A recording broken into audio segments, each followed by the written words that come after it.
Assalamualaikum warahmatullahi wabarakatuh. Wahai sahabat akhirat yang dirahmati oleh Allah. Kesenangan dan kebahagiaan merupakan dambaan setiap insan. Harapan setiap individu manusia adalah keinginan dan pilihan. Hidup jauh dari mara bahaya, jauh dari segala rintangan dan jauh daripada segalanya musibah. Itu semua idaman bagi setiap manusia. Kita berharap dalam kehidupan tiada rintangan, hambatan, dan segala cobaan yang dapat membuat hidup tidak nyaman. Itu semua adalah keinginan dan pilihan manusia. Hal ini terbukti dengan sangat jelas dalam kehidupan bahwa selesai daripada sholat berjamaah imam selalu membacakan doa. Kemudian para jamaah mengaminkan doa yang telah dibaca oleh imam. Bahkan dalam keadaan sendiri kita memohon kepada Allah agar dalam kehidupan selalu berjalan dengan baik bagaikan air yang mengalir. Sebagaimana Allah berfirman dalam surah Al-Mu'min, "Dan Tuhanmu berfirman, berdoalah kepadaku, niscaya akan kuperkenankan bagimu." Akan tetapi realitas saat ini semakin hari semakin mengerikan yang kita alami dalam kehidupan seperti maksiat secara terang-terangan, pemimpin yang zalim, ekonomi yang merosot bahkan tiada keadilan bagi setiap orang-orang miskin. Bahkan kita berdoa kepada Allah sudah bertahun-tahun lamanya, tetapi doa itu tidak datang sama sekali sehingga doa yang selalu kita lakukan itu membuat suasana menjadi bosan. Mengapa itu semua terjadi? Karena kita tanpa menyadari telah melakukan perbuatan-perbuatan yang membuat bala itu datang dan doa tidak diterima. Ada 10 perkara-perkara yang dapat membuat doa tidak diijabah oleh Allah dan mengundang bala dalam kehidupan. Yang pertama, mengenal Allah tapi tidak mengerjakan apa yang Allah perintahkan. Sholat ditinggalkan, diringankan bahkan tidak pernah mengerjakan sholat sama sekali, dan tidak memberi zakat ketika sudah mampu. Tidak berpuasa pada bulan Ramadan, bahkan berani menikmati makanan di depan orang yang berpuasa. Dan yang kedua, selalu membaca Al-Quran, dan bahkan diperlombakan ajang MTQ besar-besaran tetapi tidak pernah mengamalkannya. Maka timbullah tanda tanya bagi kita semua. Bagaimana mengamalkan Al-Quran sedangkan makna yang dikandung dalam Al-Quran tidak mengerti? Maka dalam hal itu untuk memahami isi Al-Quran agar bisa memahaminya adalah dengan cara mencari ilmu agama. Mengikuti majelis-majelis ilmu, tidak ada cara lain untuk dapat memahami Al-Quran. Sesungguhnya Al-Quran tersebut Allah turunkan kepada Nabi Muhammad dengan keadaan duka cita. Maka bagi kita yang membaca Al-Quran disunatkan untuk bersedih dan mengingat berapa banyak kerugian yang telah dilakukan selama hidupnya. Yang ketiga adalah mencintai Rasulullah, bangga kepada Rasulnya Allah, bahkan kita marah apabila dikatakan bukan umat Nabi. Tetapi tidak pernah mengerjakan sunnah-sunnah yang Nabi dan para sahabat lakukan. Mengaku mencintai Rasulullah Shallallahu Alaihi Wasallam adalah hal mudah di lisan. Namun cinta sejati mesti dibuktikan dengan ketaatan dan keteladanan. Banyak orang mengaku cinta Nabi, tapi enggan mengamalkan sunnah-sunnahnya. Menganggapnya remeh, atau bahkan memilih gaya hidup yang bertentangan dengan ajarannya. Padahal, sunnah bukan hanya anjuran, melainkan cermin kasih sayang Rasulullah yang menunjukkan jalan hidup terbaik menuju ridha Allah. Maka, mencintai Nabi tapi tidak meneladani sunnahnya, bagaikan memuji cahaya tapi menolak berjalan di bawahnya. Cinta sejati kepada Rasulullah adalah dengan meneladani akhlaknya, menjalankan sunnahnya, dan menjadikannya pedoman hidup. Kemudian yang keempat adalah benci kepada setan tetapi kita selalu mengikuti ajakan setan.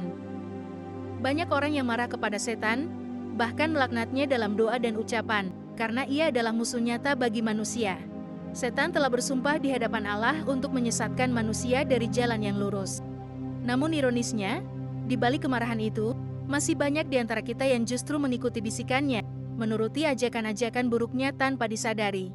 Perbuatan maksiat yang terus dilakukan, sikap sombong, dengki, malas beribadah, atau mudah marah tanpa kendali, semua itu adalah jejak langkah setan yang diikuti. Kita tahu bahwa itu salah, namun tetap dilakukan. Inilah yang disebut sebagai bentuk lalai di mana manusia tahu kebenaran tapi mengabaikannya, sehingga menjadi celah bagi setan untuk masuk dan memperdaya. Marah kepada setan seharusnya tidak berhenti pada ucapan atau niat semata, tapi diwujudkan dengan melawan godaannya secara nyata. Caranya adalah dengan mendekatkan diri kepada Allah, memperbanyak zikir, membaca Al-Quran, dan meneguhkan iman. Karena setan tidak akan pernah berhenti membisikkan keburukan, maka kita pun tidak boleh lelah menjaga hati dan amal dari tipu dayanya.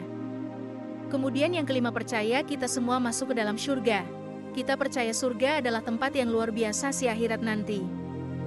Tetapi kita tidak pernah melakukan perbuatan-perbuatan untuk menuju ke dalam surga. Banyak di antara kita yang meyakini bahwa surga itu nyata, tempat penuh kenikmatan, kebahagiaan abadi, dan ridha Allah. Kita sering membicarakan tentang surga, menggambarkan keindahannya, bahkan berharap menjadi salah satu penghuninya. Keyakinan ini tertanam kuat dalam hati sebagai bagian dari keimanan kepada kehidupan akhirat. Namun, ironisnya, keyakinan itu seringkali tidak disertai dengan usaha nyata untuk meraihnya. Kita tahu bahwa surga hanya bisa dicapai dengan amal saleh, ketaatan kepada Allah, menjauhi larangannya, dan meneladani Rasulullah. Tetapi dalam praktiknya, kita masih sering menunda-nunda kebaikan, meremehkan dosa-dosa kecil, dan hidup seolah-olah dunia adalah tujuan akhir. Iman kepada surga harus dibuktikan dengan amal. Jika kita benar-benar menginginkannya, maka sudah seharusnya kita bersungguh-sungguh menapaki jalan yang diridai Allah. Surga bukan untuk mereka yang hanya berharap, tetapi untuk mereka yang berusaha dan bersabar di jalan ketaatan. Kemudian yang keenam, kita percaya neraka tempat azab mengerikan yang tidak ada bandingannya di seluruh alam semesta tetapi selalu mencampakkan diri dalam neraka. Tidak ada satupun manusia yang mampu menanggung panasnya. Bahkan satu percikan apinya pun sudah cukup membakar seluruh bumi.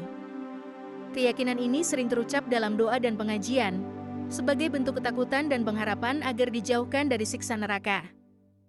Namun sayangnya, keyakinan ini sering tidak sejalan dengan perbuatan.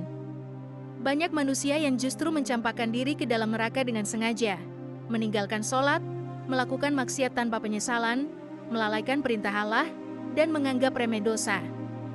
Setiap hari, mereka berjalan menuju jurang neraka dengan perilaku yang bertentangan dengan ajaran Islam, meski mulut mereka berkata takut akan azab Allah.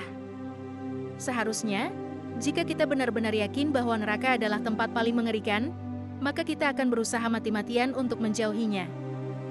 Keyakinan tanpa tindakan adalah kesia-siaan. Tak cukup hanya tahu dan percaya, kita harus bertindak dengan taubat, amal saleh, dan menjaga diri dari segala yang bisa menyeret kita ke dalam murka Allah. Sebab, siapapun yang memilih jalan keburukan, berarti secara sadar telah mencampakkan dirinya ke dalam neraka. Kemudian yang ketujuh, mengakui bahwa kematian akan datang pada waktunya tetapi lalai mempersiapkan bekal untuk mati. Tidak ada satu makhluk pun yang bisa menghindarinya dan setiap jiwa pasti akan merasakannya. Kematian bisa datang kapan saja tanpa mengenal usia, jabatan, atau kondisi. Ia adalah pintu awal menuju alam akhirat, tempat segala amal diperhitungkan dan tiada lagi kesempatan untuk memperbaiki kesalahan. Namun, walau kita meyakini kepastian kematian, banyak dari kita yang justru lalai dalam mempersiapkan bekal untuk menghadapinya. Waktu habis untuk mengejar dunia, namun sangat sedikit yang digunakan untuk mengingat mati, memperbaiki diri, dan memperbanyak amal kebaikan.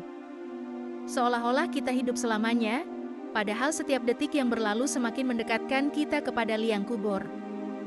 Padahal, bekal terbaik untuk menghadapi kematian adalah ketakwaan, hati yang bersih, amal yang ikhlas, dan hidup yang bermanfaat. Orang bijak adalah mereka yang selalu mengingat mati dan bersiap-siap untuk menghadapinya. Maka marilah kita tidak hanya mengakui bahwa kematian pasti datang, tetapi juga sungguh-sungguh menyiapkan diri untuk menyambutnya dengan keadaan terbaik di sisi Allah. Kedelapan, selalu melihat aib atau kekurangan pada orang lain tetapi lupa akan aib dan kekurangan diri sendiri. Salah satu kebiasaan yang sering tanpa sadar kita lakukan adalah senang melihat dan membicarakan aib atau kekurangan orang lain. Kita cepat dalam menilai, bahkan dengan mudah menjatuhkan sesama hanya karena satu kesalahan atau kekeliruan yang tampak di mata kita. Padahal, belum tentu kita lebih baik dari orang yang kita nilai itu. Allah tidak memerintahkan kita untuk mencari-cari kesalahan saudara kita, justru melarang keras perbuatan itu karena bisa merusak persaudaraan dan menumbuhkan sifat sombong dalam hati. Ironisnya, di saat kita sibuk mencela orang lain, kita justru lupa bahwa diri kita pun tidak luput dari kesalahan. Kekurangan diri seolah tertutup oleh semangat menilai orang lain. Padahal, Islam mengajarkan agar seseorang lebih sibuk memperbaiki dirinya sendiri daripada menghakimi orang lain. Rasulullah bersabda, beruntunglah orang yang sibuk dengan aib dirinya sendiri sehingga ia tidak sempat melihat aib orang lain. Sudah saatnya kita menundukkan pandangan hati, lalu bercermin pada diri sendiri sebelum menoleh ke kekurangan orang lain. Ketika kita lebih fokus memperbaiki diri dan mengembangkan empati, maka kita akan menjadi pribadi yang lebih bijak, tawadu, dan dekat dengan rahmat Allah. Karena sesungguhnya, sebaik-baik manusia bukan yang paling banyak menilai, tapi yang paling banyak memperbaiki. Kemudian yang kesembilan, menikmati segala fasilitas di dunia yang sangat nyaman yang Allah berikan, tetapi sangat sedikit dari mereka yang mau bersedekah. Kehidupan dunia telah Allah karuniakan dengan segala kemudahan dan kenyamanan. Kita menikmati rumah yang layak, makanan yang lezat, kendaraan yang memadai, bahkan akses teknologi yang memudahkan segala urusan.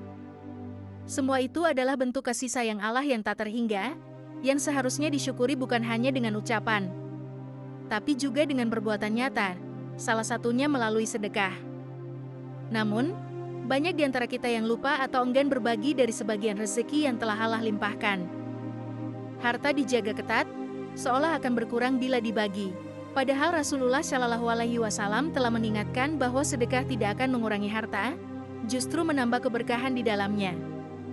Sikap pelit atau berat bersedekah mencerminkan kelemahan iman, karena tanda cinta kepada Allah dan rasa syukur atas nikmatnya adalah dengan memberi kepada sesama.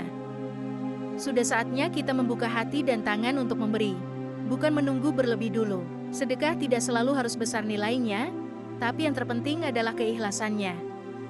Ketika kita sadar bahwa harta hanyalah titipan, maka memberi akan terasa ringan. Dunia hanyalah persinggahan, dan salah satu bekal terbaik menuju akhirat adalah harta yang disedekahkan di jalan Allah. Kemudian yang terakhir, melihat orang yang meninggal lalu di kuburan tetapi tidak mengambil pelajaran daripada kematian orang lain. Nabi bersabda, cukuplah jenazah tersebut menjadi nasihat yang paling besar. Kematian adalah peringatan paling nyata bagi setiap insan. Setiap kali kita melihat jenazah dimandikan, dikafani, disalatkan, lalu diturunkan ke dalam liang kubur, sejatinya Allah sedang mengingatkan bahwa suatu saat kita pun akan menyusul.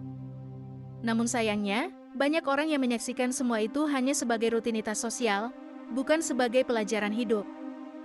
Hati mereka tetap keras, tak tersentuh oleh nasihat diam yang terpampang nyata dari tubuh kaku yang terbujur di hadapan mereka. Seharusnya, kematian menjadi cermin untuk melihat sejauh mana persiapan kita. Setiap pemakaman yang kita datangi adalah undangan untuk merenung. Sudahkah kita siap dipanggil kapan saja? Sudahkah kita membawa amal yang cukup? Bila kematian tidak menyentuh hati kita, maka itu tanda bahwa dunia telah membutakan mata hati. Maka marilah kita ambil pelajaran sebelum datang giliran kita, karena kematian tak menunggu kesiapan. 10 perkara ini yang membuat doa ditolak oleh Allah, dan apabila 10 perkara ini selalu kita lakukan dengan baik sesuai dengan Allah perintahkan, insya Allah doa yang kita lakukan akan diijabah oleh Allah. Dan ketika berdoa jangan lupa membaca bismillah dan bersyalawat kepada Nabi, kemudian doa yang kita inginkan. Ketika selesai maka tutuplah dengan syalawat.